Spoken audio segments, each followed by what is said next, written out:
Hello बच्चों, good morning. बच्चों, आज मैं आप लोग को हिंदी का 5वां पाठ पढ़ाने वाली हूँ। 5वें पाठ का नाम है मन भावन सावन, अर्थात मन को अच्छा लगने वाले भावने वाला सावन का महीना है। इस पाठ के कवि हैं सुमित्रा नंदन पंत जी। इनका जन्म ईस्वी सन 1900 में हुआ था और निधन यानी मृत्यु इनकी 1977 ईस्वी में। सुमित्रा नंदन पंत के बारे में हम लोग पढ़ते हैं। सुमित्रा नंदन पंत का जन्म वर्तमान उत्तराखंड राज्य के अल्मोड़ा जिले के कौसानी नामक गांव में हुआ था। पंत जी को प्रकृति के सुकुमार कवि कहा जाता है। पल्लव, गुंजन, युगांत, युगवाणी, स्वर्णधूलि, चिदंबरा आदि उनके मुख्य काव्य ग्रंथ हैं। उन्हें लोकायतन के लिए सोवियत लैंड नेहरू सम्मान तथा चिदंबरा के लिए भारतीय ज्ञानपीठ सम्मान प्राप्त हुआ। भारत सरकार उन्हें पद्म भूषण देकर सम्मानित किया। सुमित्रानंद पंत का जन्म वर्तमान यानी अभी उत्तराखंड के अल्मोड़ा जिले के कौसानी नामक गांव में हुआ था। पंत जी को प्रकृति के सुकुमार कवि कहा जाता है। उन्होंने पल्लव, गुंजन, युगांत, युगवाणी, स्वर्णधूलि, चिदंबरा अनेक ग्रंथ लिखे हैं। इनके मुख्य ग्रंथ है ये सब। उन्हें लोकायतन के लिए सोवियत लैंड नेहरू सम्मान तथा चिदंबरा के लिए भारतीय ज्ञानपीठ सम्मान प्राप्त हुआ।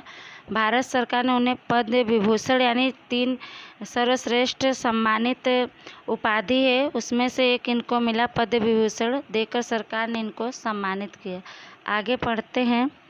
प्रस्तुत काव्य में कवि ने मन को मोहित करने वाली वर्षा ऋतु का वर्णन किया है। कविता के अंत में सबके जीवन में सावन के बार बार आगमन यानी आने की कामना अर्थात इच्छा की गई है। कह रहे हैं कि प्रस्तुत कविता में कवि ने वर्षा ऋतु के मनोरम का वर्णन किया है। भारतीयों के जनजीवन में श्रावण महीना का विशेष महत्व है। इस महीने को शिव जी का महीना माना जाता है। इसी महीने में वृक्षों पर झूले पड़ जाते हैं। कवि की कामना है कि खुशियों का यह श्रावण मास लोगों के जीवन में बार बार आए। चलिए, सुमित्रानंद पंत जी ने क्या लिखा है कविता में, सावन के महीने का किस तरह से वर्णन किया, उसके बारे में हम लोग पढ़ते हैं और जानते हैं। झम झम झम मेघ बरसते हैं सावन के, छम छम छम गिरती बूंदे तरुओं से छन के, चम चम बिजली चमक रही रे उर में घन के, थम थम दिन के तम में सपने जगते मन में। अर्थात कवि कह रहे हैं कि सावन महीने के बादलों से झमाझम यानी खूब बरसात होती है। बरसातों का पानी पेड़ों के पत्तों से छन कर नीचे गिरता है। बादलों के बीचों बीच बिजली चमक रही है। बादलों के कारण आकाश में सूर्य के न दिखाई देने के कारण धरती पर अंधकार छाया रहता है। तम यानी अंधकार। इस कारण दिन के अंधकार में मन के सपने एक एक कर जग उठते हैं। आगे पढ़ते हैं।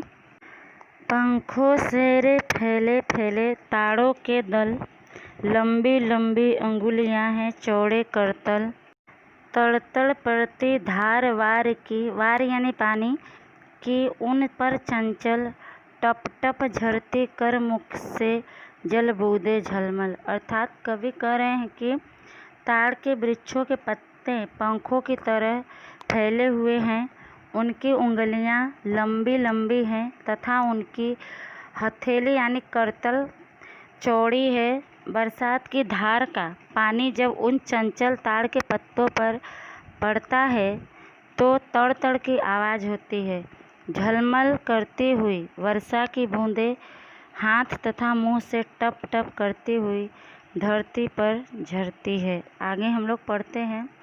नाच रहे पागल हो ताली दे दे चल दल, झूम झूम सिर नीम हिलाती सुख से विह्वल, हर सिंगार झरते बेला कली बढ़ती प्रतिपल, हंसमुख हरियाली में खगकुल गाते मंगल।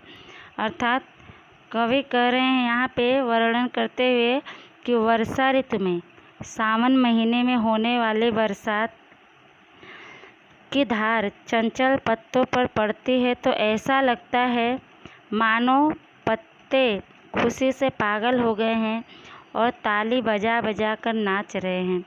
नीम भी वर्षा के सुख से विह्वल हो उठती है तथा खुशी से झूम झूम कर सिर हिला रही है।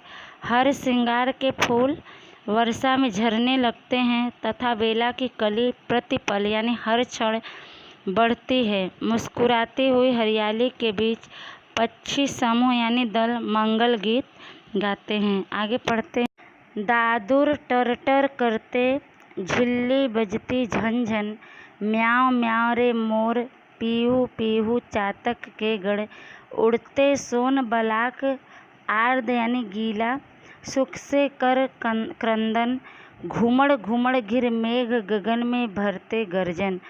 अर्थात कवि कह रहे हैं कि वर्षा ऋतु में मेढक टर टर की आवाज़ करने लगते हैं, जबकि झिंगुरों की झनझन की आवाज़ सुनाई देती है।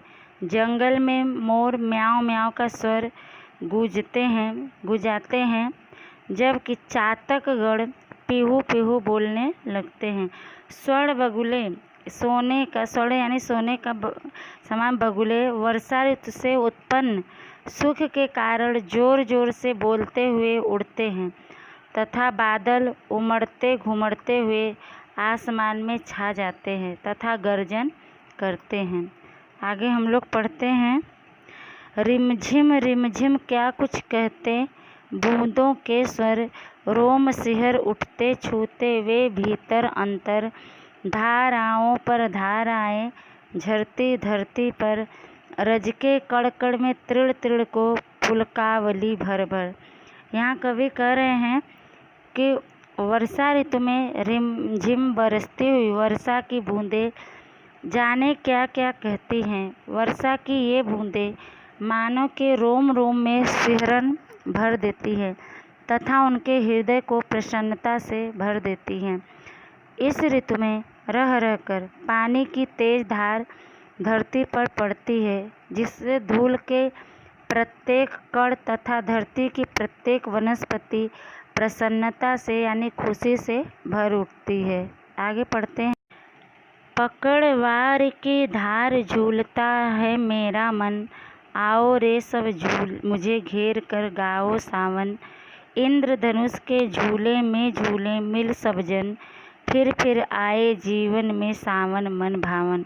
अर्थात कवि यहाँ पे कह रहे हैं कि वर्षा की बूंदों की धार पकड़कर कवि का मन झूल रहा है।